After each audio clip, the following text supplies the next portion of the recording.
Hey everybody, welcome back to our channel.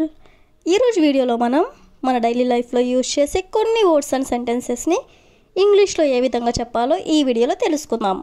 మీరైతే ఈ వీడియోని స్కిప్ చేయకుండా ఎండ్ వరకు చూడడానికి ప్రయత్నించండి. నా వీడియో కనుక మీకు నచ్చినట్లయితే లైక్ చేయండి, షేర్ చేయండి. అలాగే మరిన్ని ఇంట్రెస్టింగ్ వీడియోస్ కోసం నా ఛానల్ని మీరు సబ్స్క్రైబ్ చేయండి. ఇప్పుడైతే మనం టాపిక్లోకి వెళ్ళిపోదామా? Let's get into the topic. First one is, నిన్న నువ్వు బిజీగా ఉన్నావా ఇలా అడుగుతూ ఉంటారు కదా. సో దీన్ని మనం ఇంగ్లీష్లో వెర్ యూ బిజీ ఎస్టర్డే అంటే నిన్న నువ్వు బిజీగా ఉన్నావా అని. దీనికి సమాధానంగా అవును, నేను నిన్న బిజీగా ఉన్నాను. అవును, ఎస్, నేను నిన్న బిజీగా ఉన్నాను. I was busy yesterday. Next one is, నువ్వు కాలేజ్కి ఎలా వెళ్తావు అంటే నువ్వు కాలేజ్కి దేంట్లో వెళ్తావు అని. సో దీన్ని మనం ఇంగ్లీష్లో how do you go to college అంటే నువ్వు కాలేజ్కి ఎలా వెళ్తావు అని. దీనికి సమాధానంగా నేను బస్లో వెళ్తాను. సో దీన్ని ఇంగ్లీష్లో ఐ గో బై బస్ అంటే నేను బస్లో వెళ్తాను. నెక్స్ట్ వన్ ఈస్, నేను దీనితో ఏం చేయాలి. సో దీన్ని మనం ఇంగ్లీష్లో what do I do with this అంటే దీంతో నేను ఏం చేయాలి అని. నెక్స్ట్ వన్ ఈస్, నువ్వు ఎక్కడికి వెళ్ళాలనుకుంటున్నావు. దీన్ని ఇంగ్లీష్లో వేర్ డూ యూ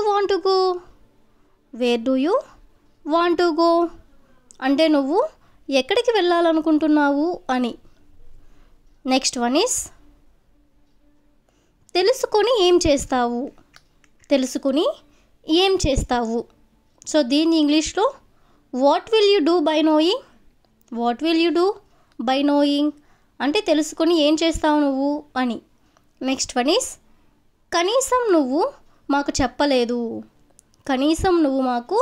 చెప్పలేదు.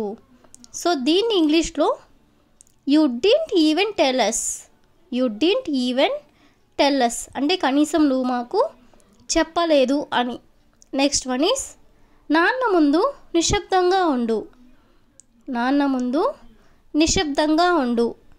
సో దీన్ని ఇంగ్లీష్లో be quiet in front of dad అంటే నాన్న ముందు నిశ్శబ్దంగా ఉండు అని. నెక్స్ట్ వన్ ఈస్, నేను ఎప్పుడు అప్పు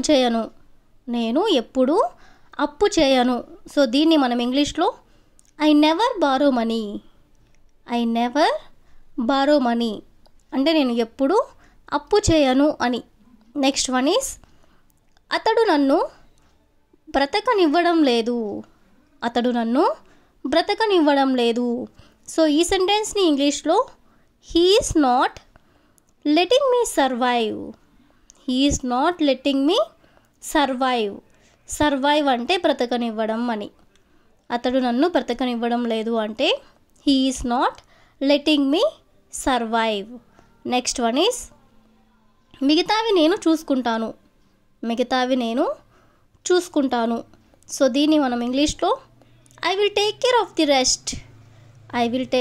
ది రెస్ట్ అంటే మిగతావి నేను చూసుకుంటాను అని.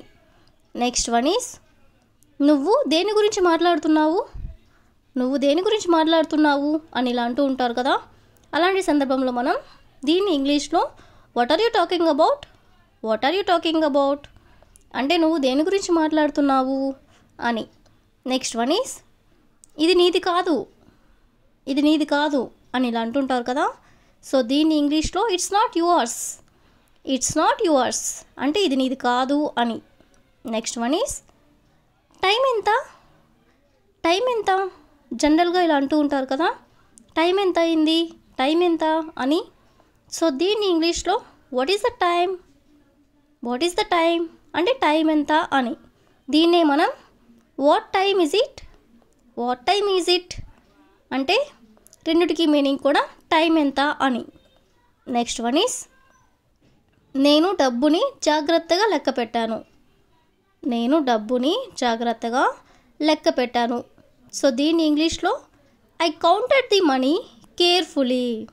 I counted the money carefully. Carefully అంటే జాగ్రత్తగా అని, కౌంటెడ్ అంటే లెక్క పెట్టడం అని. నేను డబ్బుని జాగ్రత్తగా లెక్క పెట్టాను అంటే I counted the money carefully. Next one is నాకు చాలా పని ఉంది. నాకు చాలా పని ఉంది. సో దీన్ని మనం ఇంగ్లీష్లో I have a lot of work to do. Lot of work అంటే చాలా పని అని. నాకు చాలా పని ఉంది అంటే I have a lot of work to do. Next one is నువ్వు నా కోసం ఏం చేయగలవు. నువ్వు నా కోసం ఏం చేయగలవు ఇలా అడుగుతూ ఉంటారు కదా. సో దీన్ని మనం ఇంగ్లీష్లో what can you do for me. What can you do for me అంటే నా కోసం నువ్వు ఏం చేయగలవు అని. నెక్స్ట్ వన్ ఈస్ వెళ్ళే ముందు భోంచేసి వెళ్ళండి. వెళ్ళే ముందు భోంచేసి వెళ్ళండి. మన ఇంటికి ఎవరైనా వస్తే మనం ఇలా అంటూ ఉంటాం కదా, వెళ్ళే ముందు భోంచేసి వెళ్ళండి అని. సో దీన్ని మనం ఇంగ్లీష్లో have dinner before leaving. Have dinner before leaving. Before leaving అంటే వెళ్ళే ముందు అని. వెళ్ళే ముందు భోజనం చేసి వెళ్ళండి అంటే have dinner before leaving. Next one is నాకు బ్యాంక్లో ఉద్యోగం వచ్చింది. నాకు బ్యాంక్లో ఉద్యోగం వచ్చింది. సో దీన్ని ఇంగ్లీష్లో I got a job in a bank. I got a job in a bank అంటే బ్యాంక్లో నాకు ఉద్యోగం వచ్చింది అని. నెక్స్ట్ వన్ ఈస్ మీరు టైంకి వచ్చారు అంటే మీరు సమయానికి వచ్చారు అని. సో దీన్ని మనం ఇంగ్లీష్లో you are on time. You are on time అంటే మీరు టైంకి వచ్చారు అని. నెక్స్ట్ వన్ ఈస్ నువ్వు నీ బ్యాగ్ లోపల చెక్ చేసావా. నువ్వు నీ బ్యాగ్ లోపల చెక్ చేసావా. దీన్ని మనం ఇంగ్లీష్లో did you check inside your bag. Did you check inside your bag. Inside your bag అంటే బ్యాగ్ లోపల అని. డిడ్ యూ చెక్ అంటే నువ్వు చెక్ చేసావా. నీ బ్యాగ్ లోపల నువ్వు చెక్ చేసావా అంటే did you check inside your bag. Next one is అది ఎప్పుడు జరిగిందో నాకు తెలియదు. అది ఎప్పుడు జరిగిందో నాకు తెలియదు. సో దీన్ని మనం ఇంగ్లీష్లో I don't remember when it happen. I don't remember when it happen అంటే అది ఎప్పుడు జరిగిందో నాకు తెలియదు అని. That's all for today. I will ask you a question for you. నేనేం చేయాలో నువ్వు నాకు చెప్పకు. నేనేం చేయాలో నువ్వు నాకు చెప్పకు. If you know this one in English, please comment in the comment section. Thank you for watching.